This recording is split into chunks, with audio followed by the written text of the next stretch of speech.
ये जो एंग्जाइटी है लॉन्ग कोविड की, ये पिछले 2 साल से जो कोविड चल रहा है, तो उसमें हमने बहुत सारे ऐसे पेशेंट्स पाए कि जिनके जो सिम्पटम्स हैं वो रिज़ॉल्व नहीं होते हैं पहले 4 या 6 हफ्ते में, और जो कंटिन्यूअसली फिर आगे 3 महीने से ज़्यादा या 3 महीने से ज़्यादा इवन सालों तक कुछ ऐसे सिम्पटम्स हैं जो पेशेंट्स में कंटिन्यूअसली रहते हैं। तो बहुत सारे ऐसे सिम्पटम्स हैं जैसे खांसी का रहना, फीवर, जोड़ों में दर्द, और बहुत सारी ऐसी मेडिकल टर्म्स हैं जो हम यूज़ कर सकते हैं लॉन्ग कोविड में।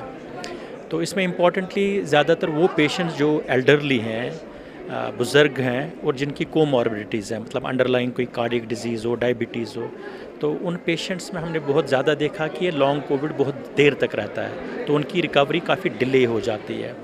तो हमारे लिए कंसर्न ये है कि हमें ये लॉन्ग रन में देखना है कि इन पेशेंट्स को हमें कितनी देर तक फॉलो करना चाहिए, ताकि हम उन पेशेंट्स की कंटिन्यूस मॉनिटरिंग, काउंसलिंग और अगर कोई मेडिकल ट्रीटमेंट फर्दर कंटिन्यू करनी चाहे या कोई प्रिवेंटिव मेजर्स लेने हो, ताकि वो हमेशा इन टच रहें।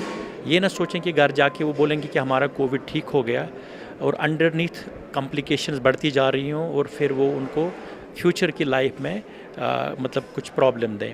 नहीं, हमने ऐसे पेशेंट्स तो ज़रूर एडमिशन में देखे कि जो एक बार हमने डिस्चार्ज किए थे हॉस्पिटल से रिकवर हो गए, तो वो बाद में दोबारा वापस आए एडमिशन में, इसमें कंप्लीट रिकवर नहीं हुए थे। और कुछ ऐसे भी पेशेंट्स थे जिनकी डेथ भी हुई, तो वो हमारे एडमिशन रेट में ऐसे पेशेंट्स की लिस्ट भी है। जी बिल्कुल, because long COVID is still a mysterious issue. So clinicians have still not been able to wrap their heads around it. Neither is there established, material or information to act upon it. But our session addressed a lot of other aspects regarding maternal and pediatric COVID. For instance, the preparedness of our systems to tackle specific wave which will be particularly devastating for children. Do we have enough neonatal ICUs? Do we have enough pediatric ICUs? Separately, there was a lot of discussion about whether pregnant women or lactating women or those in reproductive age group, did they actually undertake the COVID jab, the COVID vaccination or not? Because we know that it was a very serious misconception amongst many women that they haven't that this will interfere with their fertility.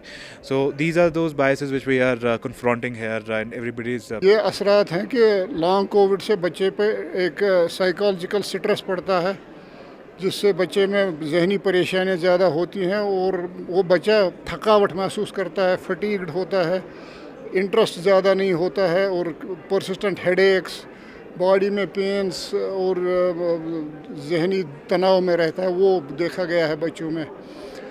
उसके बगैर जो असली Covid है, जो routine Covid है, वो बच्चों में बहुत एक माइल्ड डिजीज़ रही है।